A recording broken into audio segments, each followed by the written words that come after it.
खास कार्यक्रम प्रेस वार्ता और मैं हूं आपके साथ दामिनी। प्रेस वार्ता में हम बात करेंगे अलग अलग राज्यों की कि आज कौन से राज्यों में क्या कुछ खास चल रहा है, कौन सी खबरें सुर्खियों में है, आज के अखबारों में क्या छपा है, टीवी चैनल्स ने क्या दिखाया। तो हम तमाम अपडेट्स लेंगे अलग अलग राज्यों से। आपको बता दें हमारे साथ अलग अलग राज्यों से जुड़ चुके हैं। हमारे साथ सुनीता सिंह जी जुड़ चुकी है उत्तराखंड से, वहीं हमारे साथ ज्ञानेश वर्मा जुड़ चुके हैं उत्तर प्रदेश से, मनीष यादव जी जुड़ चुके हैं हमारे साथ शिमला हिमाचल प्रदेश से, और वहीं हमारे साथ खुशबू ठाकरे जी जुड़ चुकी है छत्तीसगढ़ से। तो सबसे पहले हम उत्तराखंड का रुख करेंगे और सुनीता जी आपके पास आना चाहूंगी, आपसे जानना चाहूंगी कि उत्तराखंड की तमाम बड़ी खबरें और तमाम बड़ी अपडेट्स क्या है।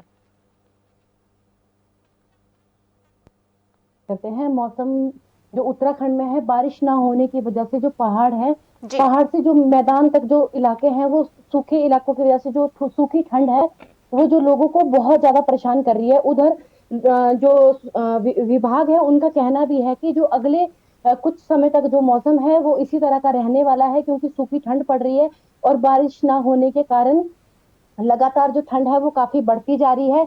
और इसी तरह से जो अभी ठंड का तापमान है सुबह शाम अलग अलग देखने के लिए मिलेगा। और वहीं कुछ जगहों पे जो कोहरा है वो लोगों को काफी ज्यादा परेशान कर रहा है, उस वजह से कई हादसे भी हो रहे हैं। लोगों द्वारा सरकार से डिमांड की जा रही है जो सड़कों पे है वो चूने का छिड़काव करे ताकि जो हादसे है वो उस हादसे होने से बच पाए। जी लेकिन अभी कुछ दिनों तक जब तक बारिश नहीं होती तो जो मौसम है वो लगातार इसी तरह से सूखी ठंड बढ़ने का रहेगा। जी दामिनी जी, जी वहीं मैं आपको बताना चाहूंगी कि कोरोना का नया वेरिएंट आने से उत्तराखंड सतर्क हो गया है। वैसे अभी तक उत्तराखंड में कोई भी इस तरह का मामला नहीं आया है, लेकिन जैसे सांस फेफड़े या दिल की जो भी जिन भी लोगों को बीमारी है उन लोगों के ऊपर सख्त निगरानी रखी जाएगी, उनका अच्छे से चेकअप होगा। जी वहीं सभी अस्पतालों में गाइडलाइन जारी कर दी गई है कि अगर इस तरह का कोई भी मामला सामने आता है तो उसके ऊपर जांच की जाए। वहीं मास्क और सैनिटाइजर इस्तेमाल करने की भी राय दी गई है। वहीं दामिनी जी, हरिद्वार में एक एमपी के किशोर के साथ जो लॉज के मालिक है उस पर बदसलूकी करने का मामला आया है। उसे बंधक जी बनाकर काफी दिनों से मार पिटा जा रहा था। वहीं उस मामले की जांच तब हुई जब उसका दोस्त उसे ढूंढते हुए हरिद्वार पहुंचा और तब ये मामला सामने आया। जी दामिनी जी। जी वहीं मनीष जी आपके पास आना चाहूंगी, आपसे जानना चाहूंगी कि हिमाचल प्रदेश की तमाम बड़ी अपडेट्स और खबरें क्या है। बिल्कुल दामिनी, मैं आपको बता दूं हिमाचल प्रदेश के हमीरपुर से एक ऐसा अजीबो गरीब मामला सामने आया जहां पर एक युवती ने अपने ही जो रिलेशनशिप में जिस युवक के साथ रह रही थी उसके ऊपर जो है आरोप लगाई है। कहीं ना कहीं इसमें वो जो महिला है वो लगातार थाने का चक्कर काट रही थी और कई जी दिनों से थाने का चक्कर काटने के बाद भी उसकी जो है एफआईआर दर्ज नहीं हो रही थी। हालांकि मामला कई साल यानी कि वो जो युवक है युवती के साथ 14 साल तक उसके साथ में रहा और जब उसने शादी का दबाव बनाया तो उसने जो है साफ तौर पे इनकार कर दिया शादी करने से। हालांकि पीड़िता जो है वो लगातार थाने की चक्कर काट रही थी। अभी उसकी शिकायत जब 100 से ज्यादा बार वो थाने का चक्कर काट चुके थे, जो वरिष्ठ जी अधिकारी है वहां तक बात पहुंची, उसके बाद संज्ञान लिया गया। तो कहीं ना कहीं दामिनी, जिस तरीके से महिलाओं के साथ शोषण का मामला लगातार जो है वो बढ़ता जा रहा है और जो प्रशासन है वो लगातार एक्शन की बात करती है, तो कहीं ना कहीं इसमें एक बहुत बड़ा सवाल उठता है। जिस तरीके से प्रदेश सरकार, चाहे वो हिमाचल प्रदेश की सूबे की सरकार है या फिर अगर पुलिस की बात कर ले, जो पुलिस महकमा, जो पुलिस का रोल है वो लगातार वो एक्शन में नजर आता है, लेकिन महिलाओं के प्रति कहीं गंभीरता लेने की भी जरूरत है। जी जी वहीं मैं आना चाहूंगी छत्तीसगढ़ पर और खुशबू जी आपसे जानना चाहूंगी कि छत्तीसगढ़ की तमाम बड़ी अपडेट्स और खबरें क्या है। जी, अगर बात करें छत्तीसगढ़ की अपडेट की तो यहाँ पर अगर बात करें तो विधानसभा में टिकट नहीं मिलने से नंद कुमार साय जो कि कांग्रेस में शामिल हुए थे, बीजेपी के वरिष्ठ आदिवासी नेता कहलाते थे नंद कुमार साय, जी और उन्होंने जो है जब सरकार थी कांग्रेस की तब वो ज्वाइन हुए थे। उसके बाद कल जो है उन्होंने इस्तीफा दे दिया कांग्रेस की तरफ से। तो उन्होंने कहा कि विधानसभा का टिकट चाहते थे नंद कुमार साय, लेकिन उन्हें टिकट नहीं मिली जिसकी वजह से कांग्रेस का मोह भंग हो गया और नंद कुमार साय ने जो है इस्तीफा यहाँ पर दे दिया है। तो 1 मई 2023 को जो है भाजपा छोड़ी थी, 8 माह बाद 20 दिसंबर को कांग्रेस छोड़ दी। तो 8 जी माह मात्र जो है कांग्रेस में रहे, उसके बाद उन्होंने जो है अपनी पद से इस्तीफा दे दिया। और कहीं न कहीं वरिष्ठ नेता जो अनंत कुमार साय थे, उन्हें जो है कांग्रेस की तरफ से टिकट नहीं मिली, उसकी नाराजगी उनकी साफ तौर पे देखने को मिली। उसके बाद उन्होंने जो है पार्टी से जो है अपना कल उन्होंने पीसीसी चीफ दीपक बैच को लेटर लिखा और इस्तीफा यहाँ पर दे दिया है। तो कहीं ना कहीं खुशबू जी। कांग्रेस में लगातार देखने को मिल रहा है कि इस्तीफे का दौर जो है देखने को मिल रहा है। हाँ जी। लगातार जो तमाम नेता है वो इस्तीफा देते नजर आ रहे हैं। ज्यादातर कांग्रेस के जो नेता है वो पार्टी से इस्तीफा देते नजर आ रहे हैं, जो कि पूर्व में अगर बात करें तो मंत्री भी रहे और लगातार काम भी करते रहे, तरफ से इस्तीफा यहाँ पर पार्टी की तरफ से। और आज अगर बात करें तो आज विधानसभा का तीसरा दिन है और तीसरे दिन जो है बेरोजगारी भत्ता को लेकर आसो महतारी वंदन की मांग को मांगी गई जो राशि है उसको लेकर कहीं ना कहीं बात की जाएगी। साथ ही राज्यपाल के अभिभाषण को लेकर भी जो है चर्चा यहाँ पर की जाएगी। अनुपूरक बजट पर भी चर्चा यहाँ पर होती नजर आएगी। जी। कहीं ना कहीं विपक्ष जो है इस पर काफी हंगामे भी करता नजर आया, क्योंकि कैबिनेट की जो बैठक हुई लगातार देखने को मिली। कल भी कैबिनेट की बैठक हुई सुबह। आज जो है अभी अनुपूरक बजट पेश किया जाएगा, उसके बाद राज्यपाल के अभिभाषण पर भी चर्चा होगी। तो कहीं ना कहीं हंगामेदार जो है आज विधानसभा सत्र रहने की बात की जा रही, क्योंकि कल जब राज्यपाल अभिभाषण दे रहे थे तब जो है विपक्ष ने उनके अंग्रेजी बोलने पर जो है हंगामा यहाँ पर किया। उसके बाद जो है सदन को तुरंत जो है बंद कर दिया गया। विपक्ष लगातार जो है उंगली उठाता नजर आया कि सरकार के जो अभिभाषण में वादे थे वो बिल्कुल खोखले थे, किसी भी तरह का तुक उसमें बनता नजर नहीं आया। तो कहीं ना कहीं जो है आरोप प्रत्यारोप साफ तौर पे वहां पर देखने को बयानबाजी देखने को मिली। आज भी जिस तरीके से कार्य मंत्रणा समिति की बैठक में कई निर्णय भी लिए गए, जी। इसमें अगर बात करें तो यहाँ पर दिनेश शर्मा सभी तमाम जो भी कार्य मंत्रणा समिति की बैठक थी उसमें उपस्थित रहे। अनुपूरक बजट को लेकर जो है प्रावधान यहाँ पर आज तय किया जाएगा। इसके अलावा सौंदर्यीकरण का लोकार्पण भी यहाँ पर किया जाएगा। विधानसभा में जो सौंदर्यीकरण का काम किया गया है तो सुबह 10:30 बजे जो है उसका लोकार्पण भी यहाँ पर करते नजर आएंगे। चरणदास महंत और तमाम जितने भी नेता है वो इसका लोकार्पण का जो है यहाँ पर शुभारंभ करते नजर आएंगे लोकार्पण का। और इसके अलावा अगर बात करें तो भाजयुमो का जो संकल्प था, संकल्प जो 11 लोन सीटें मोदी को जो उपहार मिलेंगी, तो जी। यहाँ पर कहा जा रहा है कि लोकसभा की जो 11 सीटें हैं वो भाजयुमो जो उपहार मिलेगी। महिला मंडल में भी काफी चर्चा यहाँ पर हुई, क्योंकि कल भाजपा की जो है एक समिति की जो है एक बैठक थी और कार्यशाला कराया गया था जिसमें कई विषयों पर चर्चा की गई। तमाम महिला विंग की सदस्य और भाजयुमो के जो सदस्य थे वो इस बैठक में मौजूद रहे, क्योंकि बात करें तो लोकसभा चुनाव की तैयारी में जो है बीजेपी जुट गई है। जी। कांग्रेस की बात करें तो कांग्रेस भी लोकसभा के चुनाव क्योंकि काफी नजदीक है, ऐसे में उसमें जुटती नजर आ रही है। तो कहीं ना कहीं कई चीजों पर जो है मंथन यहाँ पर किया गया बैठक में, और विष्णुदेव साय भी इस बैठक में उपस्थित रहे और भाजपा के कार्यकर्ताओं को उन्होंने बधाई भी दी और उन्होंने कहा कि छत्तीसगढ़ की जनता भाजपा पर विश्वास करती है। तो जी। कहीं ना कहीं लोकसभा की जो 11 सीटें हैं वो उपहार में जो है मुख्यमंत्री को दी जाएगी। और जी। वहीं अगर बात करें तो यहाँ पर कांग्रेस नक्सली हमले हुए हैं उस पर लगातार कार्यवाही दिखाई दी, लेकिन अभी बीच की बात करें तो नक्सली हमला भी यहाँ पर होता दिखाई दिया। बड़ी वारदात यहाँ नक्सलियों द्वारा की गई और लगातार जो है नक्सली हमले जो है जब से नई सरकार बनी है तब से बढ़ते नजर आ रहे हैं और उसको लेकर कई जगह जो है नक्सलियों को गिरफ्तार भी किया गया, लेकिन कहीं ना कहीं विरोध जो है नक्सलियों का साफ तौर पर देखने को मिला है। कल भी एक घटना हुई जो कि बस्तर क्षेत्र की ही हुई और वहां पर आगजनी कर दी गई कार में, तो एक बड़ी घटना जो है नक्सलियों की यहाँ पर देखने को मिली। वहीं अगर बात करें तो महिला जी। आयोग की जो अध्यक्ष रही किरणमयी नायक, उनको दोबारा जो है हाई कोर्ट ने महिला आयोग के अध्यक्ष बने रहने का यहाँ पर भी बात की गई है। तो कहीं ना कहीं कई विषयों पर जो है यहाँ पर चर्चा की गई। वहीं इसके अलावा अगर बात करें जी खुशबू जी, छत्तीसगढ़ में खुशबू जी, कम खर्च मैं आपके पास फिर जी लौटूंगी। इस वक्त मैं उत्तर प्रदेश का रुख करना चाहूंगी और ज्ञानेश जी आपसे जानना चाहूंगी कि उत्तर प्रदेश की तमाम बड़ी अपडेट्स और खबरें क्या हैं। दामिनी, सबसे पहले हम बात करेंगे मुख्यमंत्री योगी आदित्यनाथ की। बता दूं कि आज उनका जो है वो दामिनी अयोध्या के लिए दौरा है और लगभग 4.5 घंटे वो अयोध्या में रहे। जी। सबसे पहले जो कार्यक्रम रहेगा वो सीएम योगी रामलला के भव्य मंदिर की जो निर्माण हो रहा है उसमें क्या प्रगति हो रही है समीक्षा करेंगे और जो विकास कार्य क्या हुए हैं अयोध्या में उस पर चर्चा करेंगे। तरीके से जो अगर देखें मुख्यमंत्री योगी आदित्यनाथ आज जो है इस महीने लगभग उनका दूसरा दौरा है। इससे पहले 2 दिसंबर को गए और फिर आज जाके वहाँ पे 4.5 घंटे अपना वक्त देंगे कार्य की समीक्षा करें। सबसे पहले उनके साथ में जो वहाँ दर्शन पूजन है उसका कार्यक्रम भी रहेगा और फिर अयोध्या एयरपोर्ट का निरीक्षण करेंगे। केंद्रीय मंत्री के साथ आए थे इस माह में देखें तो दूसरी बार।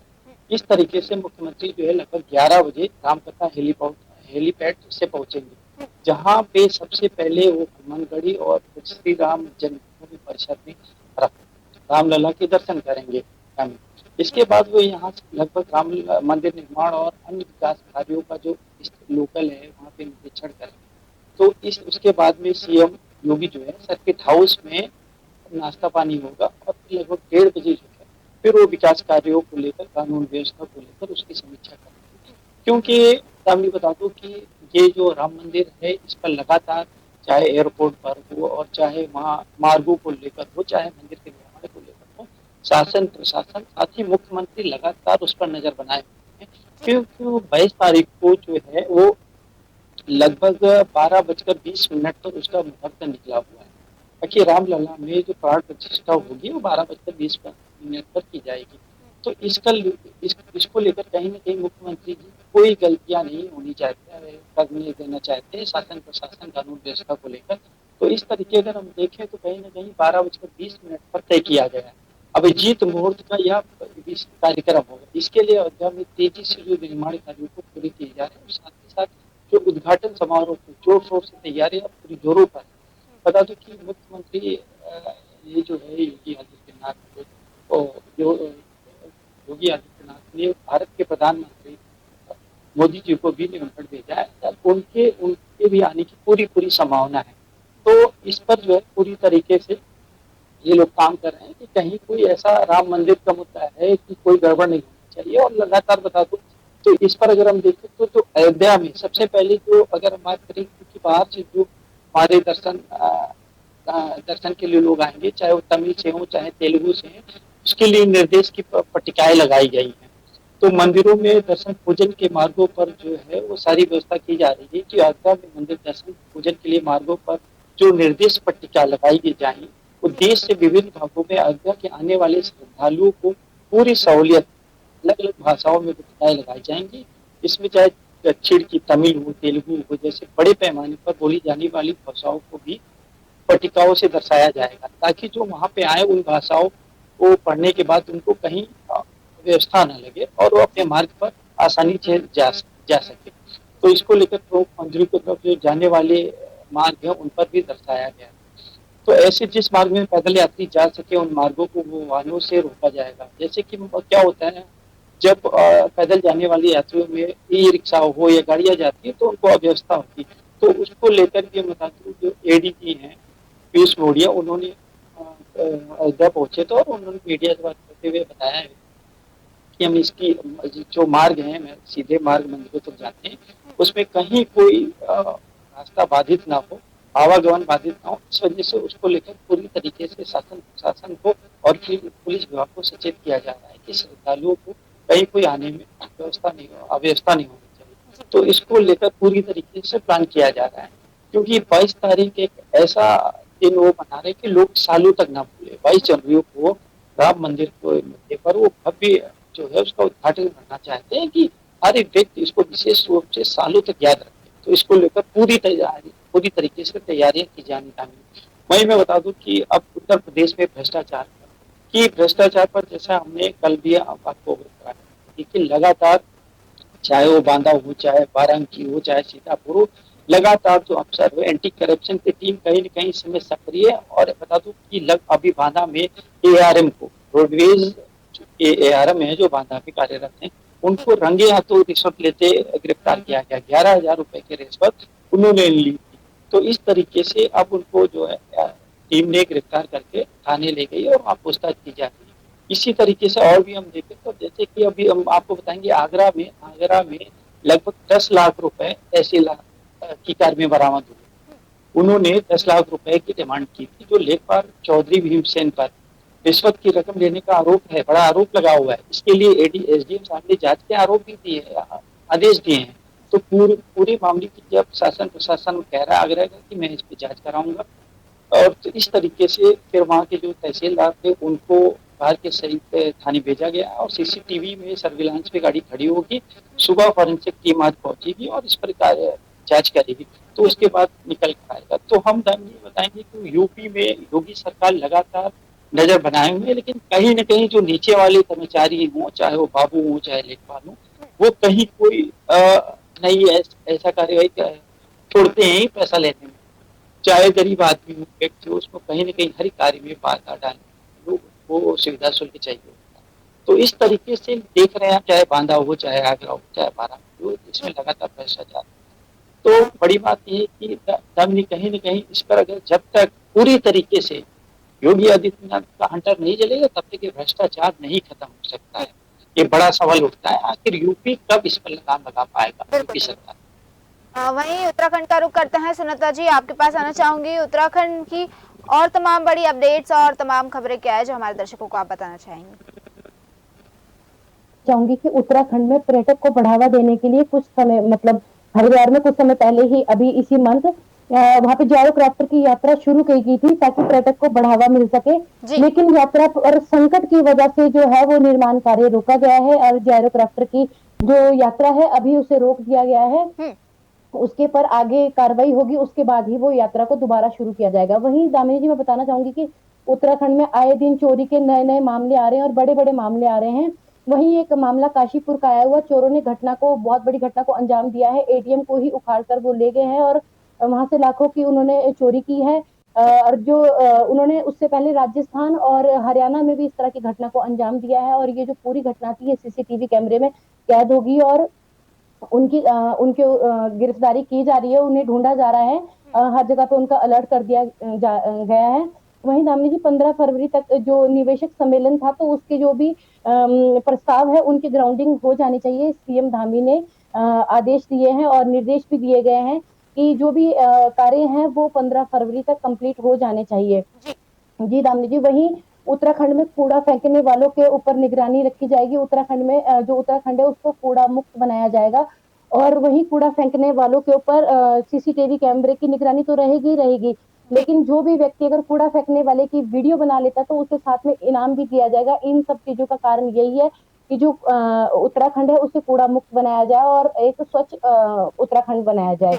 वहीं दामिनी जी, उत्तराखंड की जो सड़कें हैं वहां पे 100 से अधिक जनसंख्या व जनजाति वाले क्षेत्र बनेंगे और पीएम ने जनमन घोषणा के तहत ये योजना बनाई है कि जो जनजाति वाले क्षेत्र हैं उनमें 100 से अधिक सड़कों का निर्माण होगा। जी जी दामिनी। वही मैं आना चाहूंगी मनीष जी आपके पास और आपसे जानना चाहूंगी कि क्योंकि पहाड़ी क्षेत्र है शिमला हिमाचल प्रदेश, किस तरह का मौसम का हाल क्या है वहां पर? और क्योंकि ठंड लगातार बढ़ रही है तो मौसम को लेकर प्रशासन की किस तरह से तैयारियां है वहां पर? बिल्कुल, मैं आपको बता दूं, हिमाचल प्रदेश में जिस तरीके से बर्फीली हवाएं साथ ही साथ सर्दियां जो है इतनी तगड़ी पड़ रही है और कहीं ना कहीं इसमें प्रशासन जो है हर बचाव प्रयास कर रहा है और हर लोगों से अपील की जा रही है, हर लोगों को हिदायत दी जा रही है जिस तरीके से लोग घरों से कम निकले क्योंकि बर्फीली एरिया है, बर्फ की जो फुहारें हैं वो लगातार पड़ रही हैं। तो कहीं ना कहीं मैं आपको बता दूं प्रशासन बिल्कुल अलर्ट नजर आ रहा है और प्रशासन हर व्यक्ति से, चाहे वो रोड पर खड़े होकर या फिर किसी भी जगह जो भी लोग मिल रहे हैं उनको सख्त से सख्त हिदायत दी जा रही है कि ठंड से लोग बचे और जो अलाव कपड़े के साथ ही साथ गर्म कपड़े और अगर बाइक से निकलना है तो बाइक से हेलमेट लगाकर जरूर निकलें।